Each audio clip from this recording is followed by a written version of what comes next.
এইরকম বোন থাকার থেকে না থাকা অনেক ভালো। একটা কথা মনে রাখবা, বউ গেলে বউ পাওয়া যাবে, মা বাবা গেলে মা বাবা পাওয়া যাবে না। ঠিক বলছেন। আর ঘরের স্ত্রী যদি ভালো না হয় তাহলে পুরুষের জীবন শেষ। আমি একটা জিনিস বুঝলাম না, তুমি কি আমার আপন ভাই নাকি সৎ ভাই? আর একটা কথা বললে গেটটা লাগাই দাও। ভাইয়া যাইও না। এ বের হ, বের হ, কোথায় যাও? বাসা থেকে বের হ। আমি রাখবো না, তোর আমি তালাক দিব। মানে শোনো না, কোনো শোনো না টোনো না মনোমা শুনতে চাই না। তুই বাসা থেকে এখন বের হয়ে যাবি তো বের হয়ে যাবি। বের হ। আচ্ছা বের হবি না তাই না? দাঁড়া, আমি এখনই তোর কাবিনের টাকা নিয়ে আসতেছি। এই শোনো। এই নে ধর, টাকা নিয়ে বের হয়ে যা।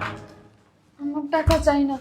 শোনো না, আমি না কিছু শুনতে চাই না, আমি কোনো কথা শুনতে চাই না। ধর এই টাকা নে, বের হ, বের হ। আমি একটা ভুল করে ফেলছি। তুমি আমাকে ভুলের গোষ্ঠী মারি, বের হ। তুমি আমাকে বের হ। মাফ করে দাও প্লিজ।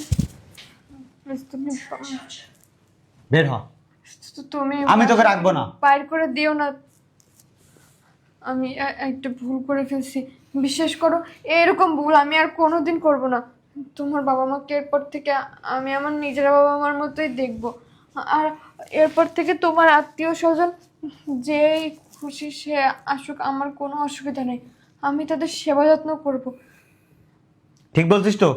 হ্যাঁ, চলো বাবা মাকে গিয়ে নিয়ে আসি গ্রাম থেকে। আচ্ছা ঠিক আছে, নেক্সট টাইম যদি কখনো শুনি আমার মা বাবা ভাই বোন আত্মীয় স্বজনের সাথে খারাপ ব্যবহার করছিস এই বাড়িতে আসলে, তখন তোর খবর আছে। আয়।